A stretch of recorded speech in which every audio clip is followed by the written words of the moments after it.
জয় জগন্নাথ, জয় জগন্নাথ, জয় জগন্নাথ। আজকে আমাদের যে বিষয় সেটি হচ্ছে জগন্নাথ দেবের রূপ রহস্য। আমরা আজকে জগন্নাথ দেব সম্পর্কে জানবো, তার এমন রূপের কারণ কি। জগন্নাথ দেব এত পবিত্র নাম, আমরা বড় ভাগ্যবান এই কলিযুগে যে জগন্নাথ দেবের নামের সঙ্গে, তার কর্মের সঙ্গে, তার কর্মভূমির সঙ্গে পরিচিতি লাভ করেছে। ভগবানের দিব্য লীলা আজও এই শ্রীক্ষেত্র, যেটাকে শাস্ত্রে বলা হয়েছে ভগবানের গোপন আবাস স্থল। একদিন ব্রহ্মা শ্রীহরির মুখ থেকে এই শ্রীক্ষেত্রের মহিমা শুনে তিনি সেখানে দেখতে গেলেন যে এই মহাপুণ্যভূমি শ্রীক্ষেত্র মহিমা চাক্ষুষ দেখব। সেখানে তিনি পৌঁছলেন। পৌঁছে দেখতে পেলেন তার চোখের সামনে একটি কাক রোহিণ কুণ্ডের জলে পড়ে ভগবানকে দর্শন করা মাত্রই নিজ দেহ পরিত্যাগ করে চতুর্ভুজ মূর্তি ধারণ করল এবং শ্রী বিষ্ণুর কাছে গিয়ে উপস্থিত হল। সঙ্গে সঙ্গে ব্রহ্মা উপলব্ধি করলেন, যা শ্রী চৈতন্য ভাগবতে উল্লেখ করা হয়েছে, সে স্থানের প্রভাবে যোজন দশভূমি, তাহাতে বসয়ে যত জন্তু কীট কৃমি, সবারে দেখয়ে চতুর্ভুজ দেবগণে, ভুবন মঙ্গল করি কহয়ে যে স্থানে, নিদ্রাতেও যে স্থান সমাধি ফল হয়, শয়নে প্রণাম ফল যথাবিধি করে। আজ আমরা সেই শ্রীক্ষেত্রের এবং শ্রী শ্রী জগন্নাথ দেবের রূপ উদ্ঘাটন করার চেষ্টা করব। যিনি অনন্ত এবং অনাদি, তার উপরে কি বর্ণনা করা যেতে পারে। তো যেজন সেই রূপসাগরে ডুব দিয়েছে সে তো কিছু বলবেই। তো আমরা একটু দেখে নিচ্ছি ভগবান শ্রী বিষ্ণুর মোহন মূর্তি। তিনি আবার ত্রিভঙ্গ মূর্তির উপর মুরলী ধারণ করেছেন। আবার কখনো সহস্র শীর্ষা পুরস, সহস্র অক্ষ সহস্রপাদ, সভূমিম বিশ্বত বৃত্ত্বা তেষ্ট তেষ্টি 10 আঙ্গুলম। অর্থাৎ সেই পরম পুরুষের অনন্ত মস্তক, অনন্ত চক্ষু, অনন্ত চরণ, তিনি বিশ্বকে সর্বতভাবে পরিব্যাপ্ত করে রেখেছেন। একই সঙ্গে আবার তিনি বিশ্বাতীত। আহা, যে ভগবান বিশ্বব্রহ্মাণ্ড জুড়ে আছেন, তিনি মানুষের হৃদ কমলে বিরাজ করছেন। আবার তিনি ভক্তকে আনন্দ দিতে সাকার মূর্তি ধারণ করেছেন। ভগবান শ্রীক্ষেত্রে যে রূপে প্রকট হয়েছেন সেরূপ বড় রহস্যময়। তার দুহাত অসম্পূর্ণ, তার চরণ অনুপস্থিত, তিনি অচল ব্রহ্ম, তার চলাচলের প্রয়োজন নেই। কিন্তু কেন নেই? তিনি কৃষ্ণবর্ণ, তার কর্ণ নেই, শুধু আছে তার বিশাল দুটি নেত্র, চক্ষু বা অক্সি। সেই চক্ষুতেই তো জমাট বেঁধেছে বিস্ময়। এই ব্রহ্মাণ্ড জুড়ে কোটি কোটি মানুষ সেই বিস্ময় দেখছে, ভাবছে, বোঝার চেষ্টা করছে। কিন্তু বাস্তবে এই রূপের জগন্নাথ মূর্তি কি আছে? সেই রূপ রহস্যের উৎস ভাগবতে কৃষ্ণ সখা উদ্ধবকে বলেছেন, তব বিক্রীড়িত কৃষ্ণ নীনাম পরম মঙ্গলম কর্ণ পিচু স্ম সত্য তচ্চন্ন স্পৃহম জন। হে কৃষ্ণ, তোমার কল্যাণদায়ক যে লীলা কথা মানুষের কানে অমৃত বর্ষণ করে, সেই লীলার আস্বাদন করে মানুষ ধন ঐশ্বর্য স্ত্রী পুত্রাদির প্রতি আসক্ত ত্যাগ করে। এরকম অনেক শাস্ত্র বর্ণিত আছে। ব্রহ্মপুরাণ, পদ্মপুরাণ, স্কন্দ পুরাণ, কুর্ম পুরাণ ইত্যাদি।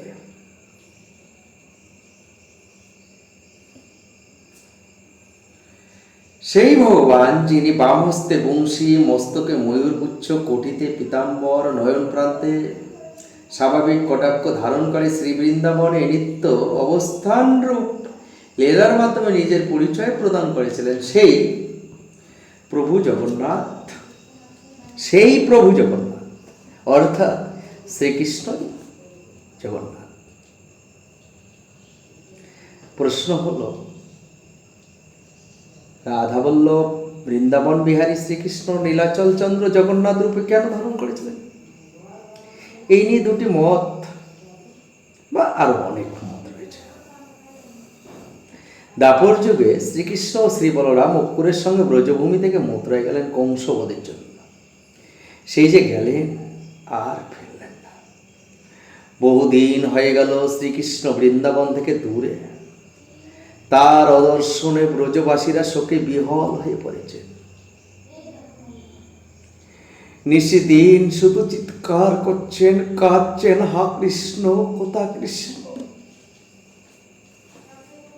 নয়ন জলে বুক ভাসিয়ে দিচ্ছে,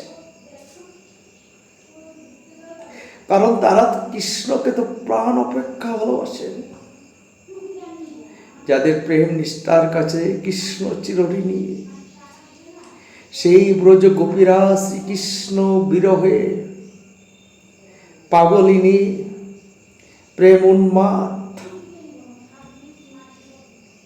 এবার শ্রীকৃষ্ণের সেই হ্লাদনী শক্তি রাধারানী কৃষ্ণ হয়ে মৃত কল্প।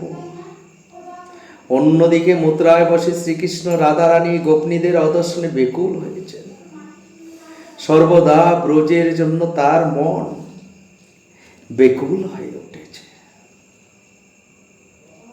তিনি কংসকে বধ করে কংসের পিতা উগ্রসেনকে মথুরার রাজা করেছেন, কিন্তু উগ্রসেনের রাজকার্য পরিচালনায় অক্ষম হয় শ্রীকৃষ্ণই সেই রাজকার্য সমাধান করেন।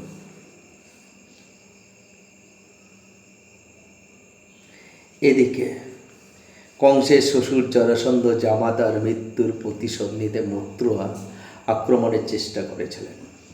কৃষ্ণ মথুরা থেকে বৃন্দাবনে গিয়েছেন। সংবাদ পেয়ে জরাসন্ধ যদি বৃন্দাবনে আক্রমণ করেন, তাহলে সেখানকার নিরহ গোপীদের উপর নেমে আসবে বিপদের কালো ছায়া।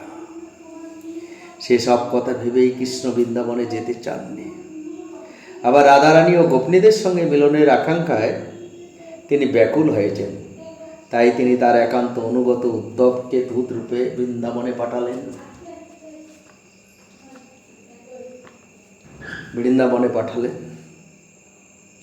তিনি উদ্ধবকে ডেকে বললেন, হে সৌম্য উদ্ধব, তুমি ব্রজে যাও। সেখানে গিয়ে আমাদের পিতা মাতা ব্রজেশ্বর ব্রজেশ্বরীর প্রীতি বিধান করো। শ্রীকৃষ্ণের সেই বার্তা নিয়ে উদ্ধব ব্রজে গেলেন এবং চাক্ষুষ করলেন কৃষ্ণহীন ব্রজের মৃত প্রায় ছবি। এরপর তিনি মথুরায় ফিরে এসে কৃষ্ণকে সেই সংবাদ দিলেন যে গোপীরা দেহ মন চিত্ত সবই শ্রীকৃষ্ণ চরণে সমর্পণ করেছেন, সেই গোপীদের কৃষ্ণ প্রিয় প্রেম উন্মাদ দশার কথা শুনে কৃষ্ণের প্রাণ আকুল হয়ে উঠেছিল। তিনি গোপীদের বিরহে সংজ্ঞা হারিয়েছেন।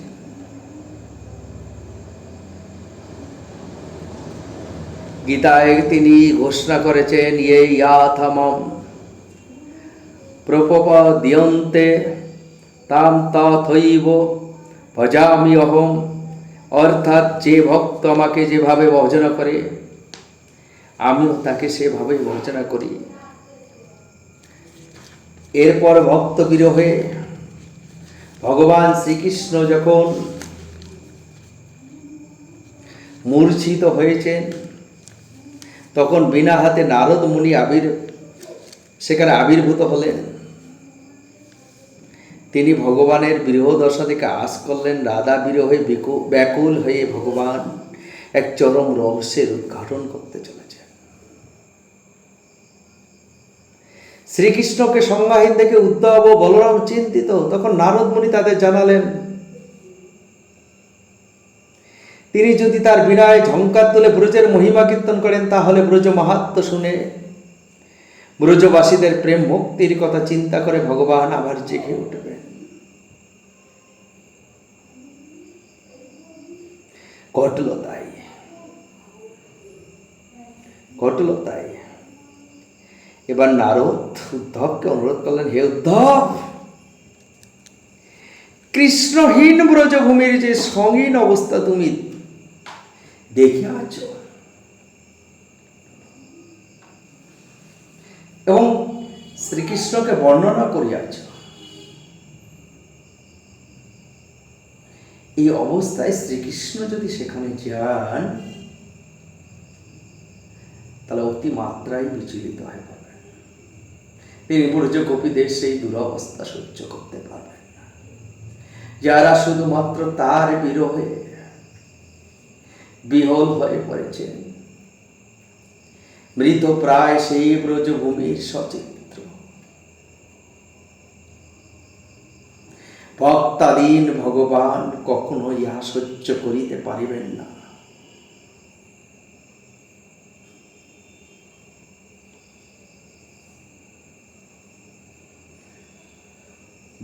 ভগবানের অপরাকৃত লীলাস্থান ব্রজভূমি, যেখানে দিব্য প্রেম এবং সেই দিব্য প্রেমের সঙ্গী বলরাম ও সুভদ্রা। বলরাম সুভদ্রা দেখলেন নিধুবনে অনন্য অনুপম অসাধারণ দেবী মূর্তি রাধারানীকে। অষ্টসখী পরিব্রাত হয়ে তিনি সখী ললিতার হাতে মাথা রেখে শায়িতা। বাইরে থেকে বোঝা যায় না তার দেহে প্রাণ আছে কি নেই। সখীরাও হতবুদ্ধি হয়ে বসে আছে। প্রত্যেককেই কৃষ্ণ বিরহ কাতর। ললিতা সখী, বিশাখা সখী অনবরত শ্রী রাধার কণ্ঠে কৃষ্ণ নাম শোনাচ্ছে।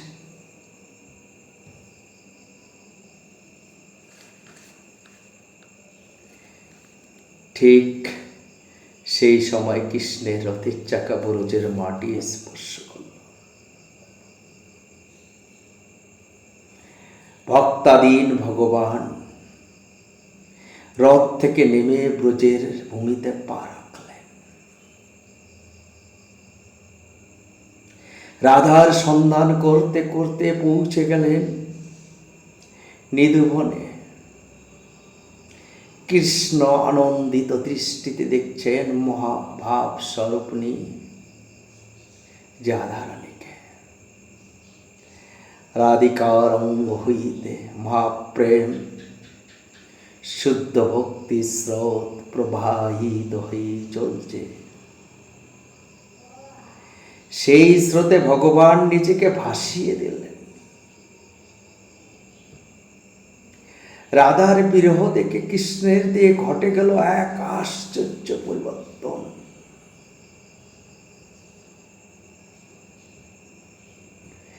রাধাকে দর্শন করতে করতে জ্ঞান হারালেন, অচেতন হলেন।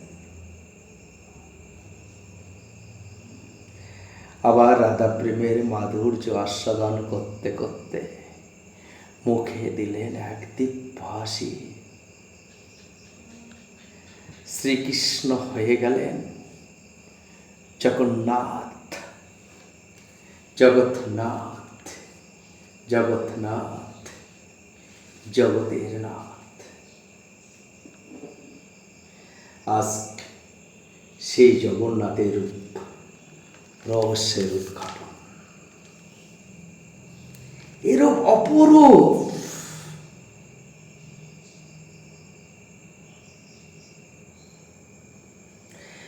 জগন্নাথ রত্ন বেদিতে আসীন, তার রহস্য ঘন বিগ্রহ কত কিছু ইঙ্গিত দিচ্ছে, আদি হতে অন্তকাল পর্যন্ত। প্রশ্নাতীত ভাবে আমরা শুধু তাকিয়ে থাকি। জগন্নাথ, জগন্নাথ, জগন্নাথ। আসি তার গাত্রবর্ণ, তিনি কৃষ্ণবর্ণ, কারণ তিনি সর্বাকর্ষক, সব কিছুকে আকর্ষণ করেন। দাপর যুগে তিনি রাধাবল্লভ, তিনি কৃষ্ণ, স্বয়ং ভগবান।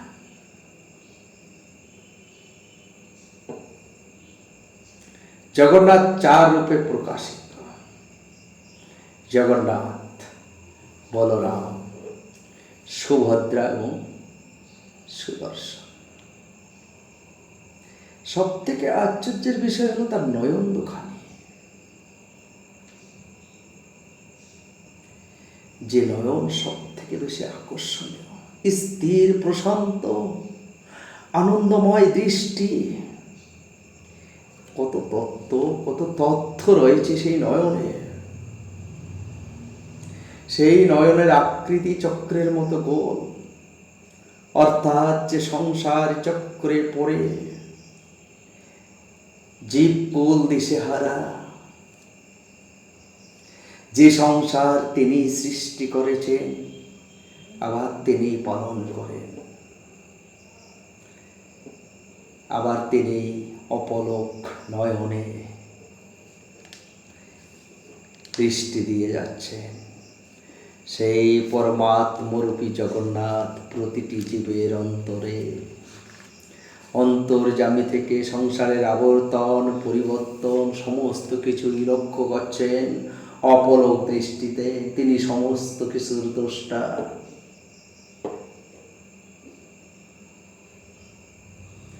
তিনি পালনকর্তা, তিনি আধার, আধিও ধারণ কর্তা। এবার যদি তার হাসিতে হাসি, তার অধর প্রান্তে ফুটে উঠেছে মধুর হাসি, যে হাসিতে অনবরত ঝরে পড়েছে পরমানন্দ। আহা,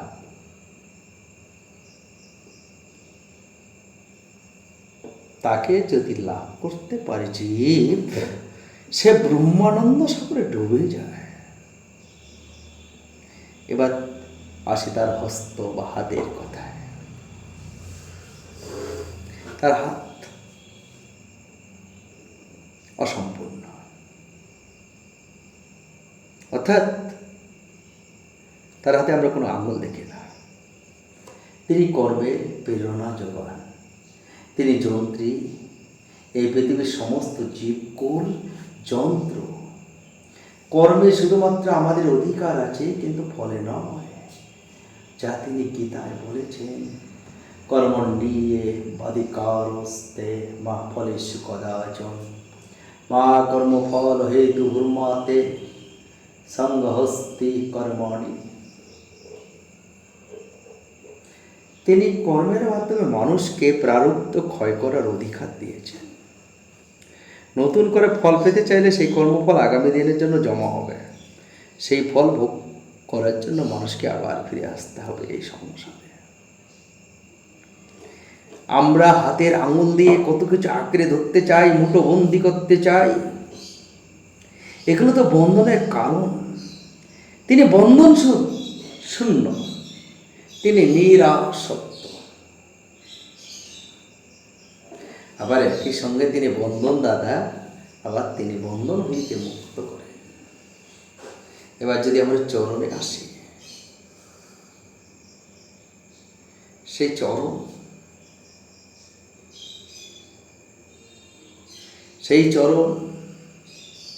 যে চরণ অদর্শন থেকে যায়,